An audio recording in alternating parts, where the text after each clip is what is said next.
Hey everyone, and welcome to this deep dive. Today we're going to tackle something pretty mind-blowing. Yeah. Buddhism's view on human origins. Right. We're not just talking about, the birds and the bees here. Right. We're going way beyond, typical history or biology, even beyond the Big Bang. That's right. And to help us unpack all this, we're diving into this really cool video from the Buddhism podcast channel. Oh, yeah. It's called Where Do Humans Come From? Buddhism's View on Human Origins. And basically our mission today is to uncover how Buddhism sees our existence like deeply connected to these vast cosmic cycles. Exactly. It's not just about our physical origins. It's about the ethical implications of where we fit into this grand, interconnected universe. Okay, so one of the first things that kind of blew my mind watching this video was this idea of kalpas. Yeah. These like massive chunks of time, like we're talking time scales that just dwarf our human understanding of history. It's hard to even wrap your head around it, right? Totally. The video uses this analogy. Imagine wearing down a mountain with a silk cloth. Like you brush it once every 100 years.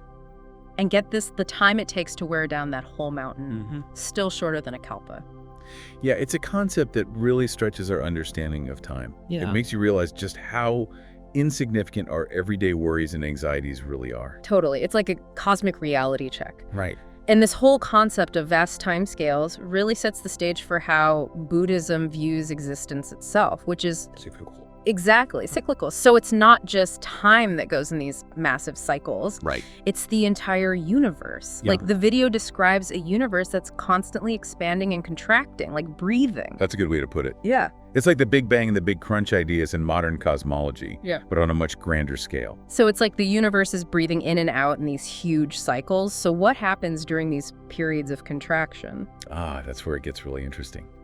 Buddhism talks about beings being reborn in these subtle realms during the contraction. Realms, like other dimensions or something. Kind of.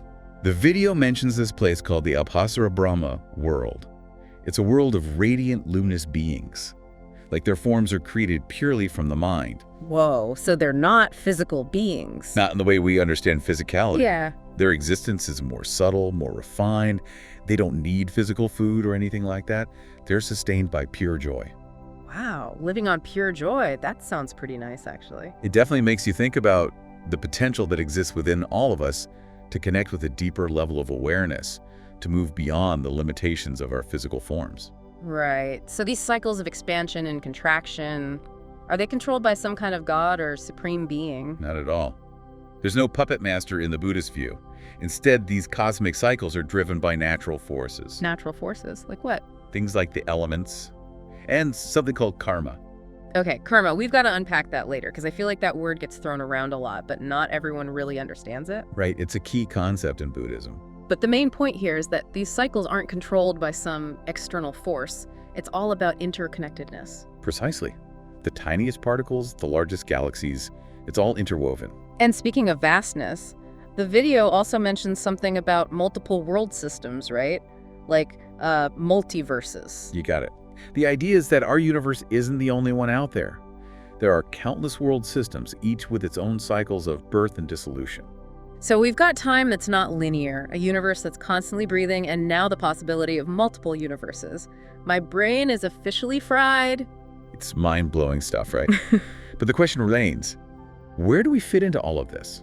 Where did humans come from in this wild cosmic dance? Right, that's the big question. According to the video, the first beings were these radiant, ethereal beings. Ethereal. Yeah, like almost ghostly light and energy. No need for food. They lived on pure joy. Okay, I'm definitely liking these early humans. They sound way more chill than we are. Right. But something changed. We're obviously not radiant beings of pure joy these days. So what happened? Yeah, what happened? Did they discover pizza or something? Not quite.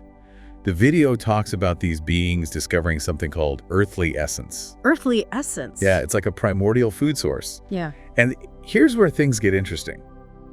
Their craving for this earthly essence led to a gradual change in their forms. Like they started to become more physical. Exactly. It's like a densification of their luminous forms. So they went from these light beings to more solid like us. Interesting. But along with becoming more physical, did they develop features? They did. And this is where it gets really fascinating.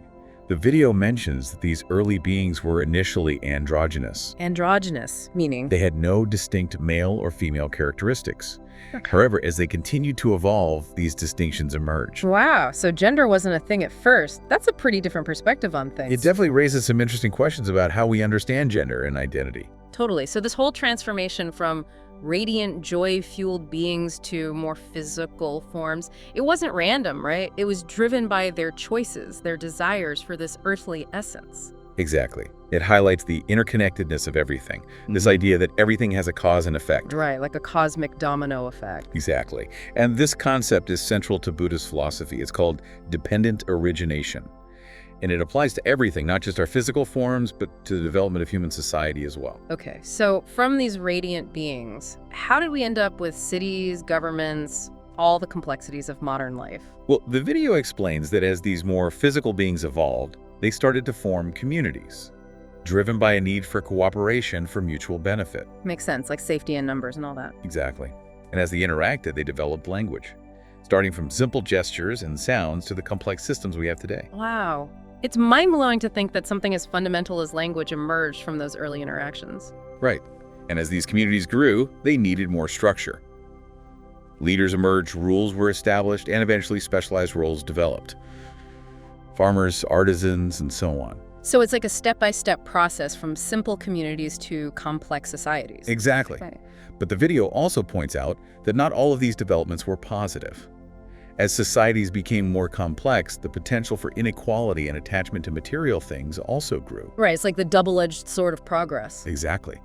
It reminds us that even those societal structures we consider permanent are constantly changing, subject to the same forces of impermanence as everything else. It's like a constant dance between order and chaos. And it's a reminder that we're not just passive bystanders in this whole process. We have a role to play in shaping our societies and directing their evolution. Yeah, we have the power to make choices that influence the direction things go in.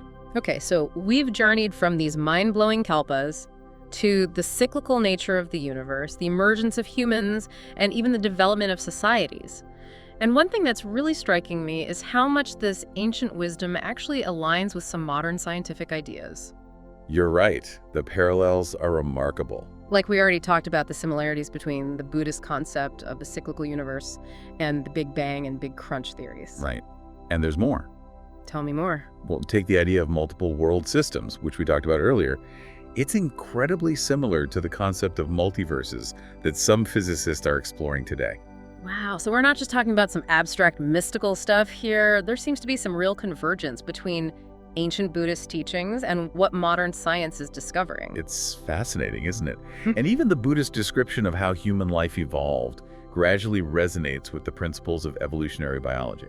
It's like these two different ways of understanding the universe are actually speaking the same language, just using different words. I like that analogy. But of course, Buddhism adds its own unique layer to the equation. It's not just about random mutations and natural selection.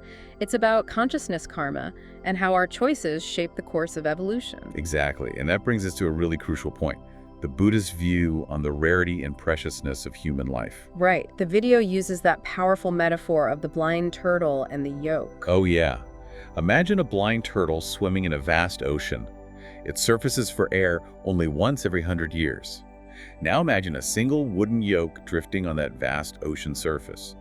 The chances of that blind turtle surfacing at just the right time and place to stick its head through that yoke. Pretty slim, I'd say. Exactly. That's how rare it is to be born human.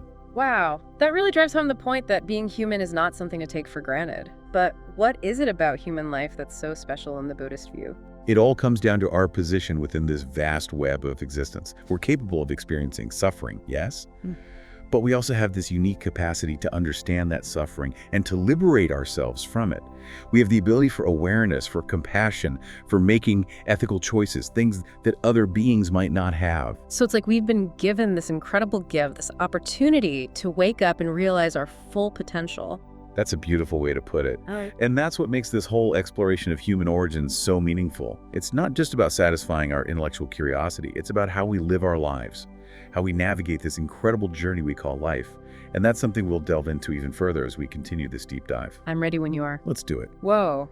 We've been on quite a journey, haven't we? From like kalpas to humans evolving from like these radiant beings of pure joy. Yeah, it's amazing how this ancient wisdom connects with what modern science is finding. Right. And before the break, we were talking about this idea that human life is super rare and precious in Buddhism. Absolutely. Remember that analogy with the blind turtle and the yolk? Really makes you realize what an incredible opportunity it is to be born human. It really does. But what makes human life so special in Buddhism? What makes us different from other beings in this huge web of existence? It's all about our potential for spiritual growth. The Buddha taught that unlike other realms of existence, human life gives us the chance to truly understand suffering and how to break free from it. So it's not just about having a good life this time around. It's about using this human existence to achieve something way bigger, something more lasting. Exactly. And that's where understanding our origins really comes in. The Buddha wasn't interested in just intellectual debates about how the universe started. He wanted his teachings to be practical, to lead to less suffering and a path towards true liberation. So it's like a cosmic roadmap, helping us navigate this crazy thing called life and find a more fulfilling way to live it. But how do we actually use this roadmap? Where do we even start? That's where karma comes in. Remember how we were talking about karma being a driving force behind those huge cosmic cycles? Well, it's also a big deal in our own lives. Karma. Yeah, that's a word you hear everywhere these days. To be honest, I'm not sure I totally get what it means. Yeah, it gets misunderstood a lot.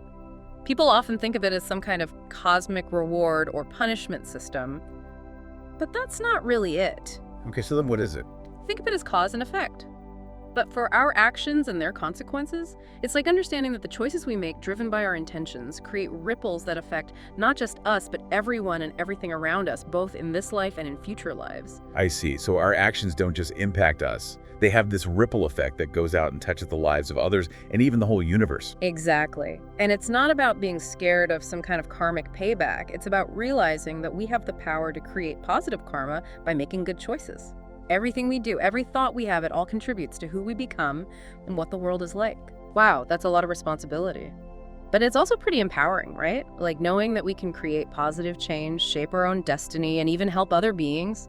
It's a call to action, to be mindful and make choices that are aligned with wisdom and compassion. So like being kind, helping others, being honest, and acting with integrity, those would all be actions that create positive karma, right? Exactly. And on the other hand, acting out of greed, hatred, or delusion, those actions would create negative karma. It's not about following strict rules. It's more about developing a way of life based on mindfulness and compassion. It sounds like it takes a lot of work to live that way, to really understand and act in line with karma. It does take effort, but the rewards are huge. By creating positive karma, we not only make our own lives better, but we also contribute to the well-being of all beings across all those vast cycles and world systems we talked about.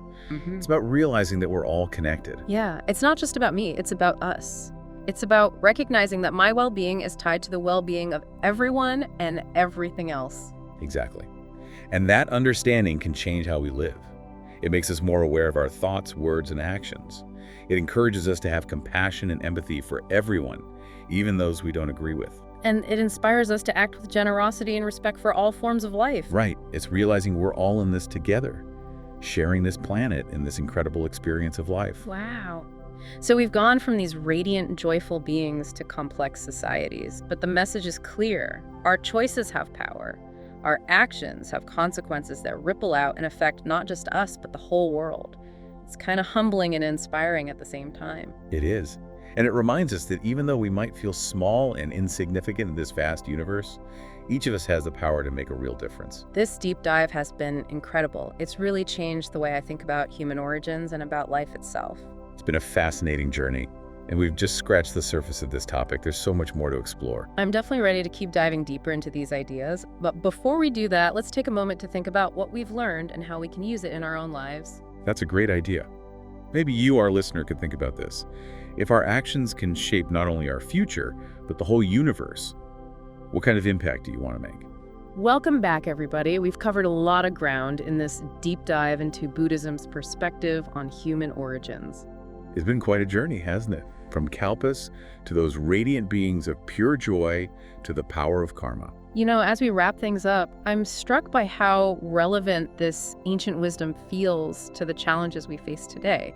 Like, it's not just some abstract philosophy, it actually speaks to the anxieties and uncertainties of modern life. I agree, especially the Buddha's teachings on impermanence. Hmm. Recognizing that everything's constantly changing can really help us let go of those rigid expectations and be more present. Yeah, it's like when you think about those vast time scales, like kalpas, our everyday worries just seem to shrink in comparison. It's a good reminder that nothing lasts forever, the good or the bad. Exactly. And within this constantly changing reality, Buddhism says that human life is a super rare and precious opportunity. Remember that analogy with the blind turtle and the yolk. It really makes you appreciate the incredible chance we have to even be human. It definitely makes you think twice about taking this life for granted. But what does it even mean to make the most of this life? Is it all about, like, money and success? Not really. From the Buddhist perspective, it's more about using this human life to cultivate wisdom, compassion, and ethical conduct. It's about waking up to our true nature and living in a way that benefits ourselves and others. Okay, so it's about becoming the best version of ourselves. And that's where karma comes in, right? We talked about it earlier, but it's not about some cosmic punishment or reward. Yeah. It's about understanding that our actions have consequences that ripple out and affect everyone and everything. Exactly. It's recognizing that we're all connected in this web of life and that what we do matters. So, like, even small acts of kindness or generosity can have a big impact in the grand scheme of things. Absolutely. It's about shifting from a me-focused perspective to a more expansive view that recognizes our interconnectedness. So our well-being is tied to the well-being of others and the well-being of the planet. Exactly. And that understanding can be truly transformative. It encourages us to be more mindful of our thoughts, words, and actions. To cultivate compassion and empathy for everyone, even those we might disagree with. And to act with integrity, generosity, and respect for all forms of life. Because we're all in this together. Yeah. Sharing this planet and this incredible experience of being alive. This deep dive has been amazing. It's really opened up a whole new way of thinking about human origins and about life itself. It's been a pleasure exploring these ideas with you. And to our listeners, we hope this deep dive has inspired you to learn more about Buddhism and to think about the profound meaning behind this ancient wisdom. Until next time, keep seeking, keep exploring, and keep diving deep.